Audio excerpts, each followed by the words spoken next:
Hello guys, ഇന്ന് നമ്മുടെ കുഞ്ഞൂസിൻ്റെ ചെറിയൊരു ബർത്ത്ഡേ പാർട്ടി ആയിരുന്നു. പക്ഷേ ഇത് ഇങ്ങനെയല്ല തുടങ്ങുന്നത് കേട്ടോ. ഞാൻ ഇന്ന് ആലപ്പുഴയിലെ നമ്മുടെ ഹൗസ് ബോട്ടുകളിൽ ഒന്നായ വുഡ് കാസൽ ഹൗസ് ബോട്ടിലാണുള്ളത്.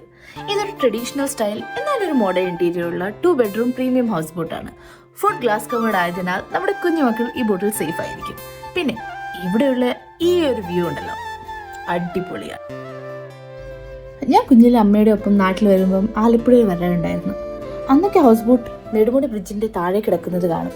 പക്ഷെ അന്ന് കയറാനോ അല്ലെങ്കിൽ അതിന്റെ ഇന്റീരിയർ ഒക്കെ എങ്ങനെയായിരിക്കും അങ്ങനത്തെ ചിന്തയൊന്നും തോന്നിയിട്ടില്ല. ബട്ട് എപ്പം ഹൗസ് ബോട്ട് കാണുമ്പോഴും ഒരു കൗതുകമായിരുന്നു. അയ്യോ, നൊസ്റ്റാൾജിയ അടിച്ചു പോയി. അത് കേട്ടോ. ഇനി നമുക്ക് ബാക്ക് ടു ദ മൂവ്മെന്റ് പോവാം. അങ്ങനെ ഞങ്ങൾ വന്നപ്പോഴേക്കും എൻ്റെ അനിയനും ഫ്രണ്ട്സും കസിനും ഒക്കെ ചേർന്ന് നല്ല അടിപൊളിയായിട്ട് ബർത്ത്ഡേ ഡെക്കറേഷൻ ചെയ്തിട്ടുണ്ടായിരുന്നു. പിന്നെ ആ കേക്കും കൂടി വെച്ചപ്പോൾ നല്ല ഭംഗിയായി. അതിങ്ങനെ നോക്കി നിൽക്കി ദേ ഒരു വിളി, കേക്ക് കട്ട് ചെയ്യുന്നില്ലേ എന്ന്. പിന്നെ ഒന്നും നോക്കിയില്ല.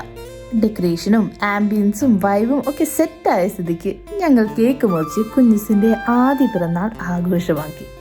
കുഞ്ഞൂസിന് ആ കേക്ക് എങ്ങനെയും പിടിച്ച് കുളമാക്കണം എന്നുണ്ടായിരുന്നു. പിന്നെ കേക്ക് കുഞ്ഞൂസിൻ്റെ വായിൽ.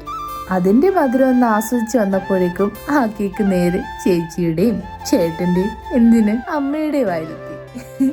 ഇതൊരു ടെഡി ബിയർ തീമുള്ള ഒരു വൈറ്റ് ചോക്ലേറ്റ് ട്രഫൽ കേക്ക് ആയിരുന്നു. കൂടാതെ മഫിൻസും കുറച്ച് ചോക്ലേറ്റും ഉണ്ടായിരുന്നു. നമ്മുടെ ഒരു ഫ്രണ്ട് തന്നെ നമുക്കിത് ചെയ്തു തന്നത്. പിന്നെ കുഞ്ഞൂസിന് ബർത്ത്ഡേ ഗിഫ്റ്റായി നമ്മുടെ ഫ്രണ്ട്സ് കൊടുത്തത് ഈ ഒരു ടോയ് കാറായിരുന്നേ.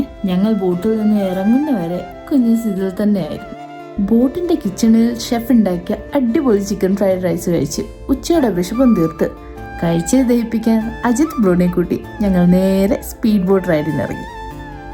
ഇത് അടിപൊളി ഒരു എക്സ്പീരിയൻസ് ആണ്. നിങ്ങൾ എപ്പോഴെങ്കിലും ഹൗസ് ബോട്ടിൽ വന്നാൽ മസ്റ്റ് ട്രൈ ആണ് കേട്ടോ.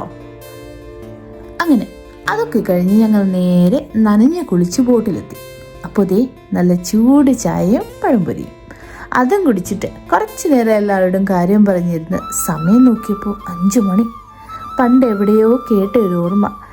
ചിരിയിലാടുന്ന നിമിഷങ്ങൾക്കാണ് സമയത്തിന് ചിറകുകൾ മുളയ്ക്കുന്നത്. സത്യം. അങ്ങനെ ബോട്ട് അടുപ്പിക്കാനുള്ള സമയമായി.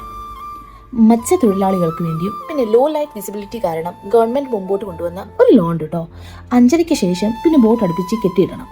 കാരണം പിന്നീട് രാവിലെ 9 മണി വരെ വലയിടുന്ന സമയമാണ്. അങ്ങനെ ഞങ്ങളുടെ ബോട്ടും അടുപ്പിച്ചു. ഞങ്ങൾ ഇന്നത്തെ ഈ ഒരു അടിപൊളി ദിവസം കഴിഞ്ഞതിൻ്റെ വിഷമത്തിലാണ്. പക്ഷേ ഓർമ്മകൾ സൂക്ഷിക്കാൻ കുറേ നിമിഷങ്ങളുണ്ട്. അപ്പോൾ അതും ചേർത്ത് പിടിച്ച് നേരെ വീട്ടിലോട്ട് വിട്ടു. അങ്ങനെ ഇത്രയുള്ളായിരുന്നു ഇന്നത്തെ ഞങ്ങളുടെ ചെറിയൊരു സെലിബ്രേഷൻ. ഇനി അടുത്ത മിനി വ്ളോഗിൽ വേഗം കാണാട്ടോ.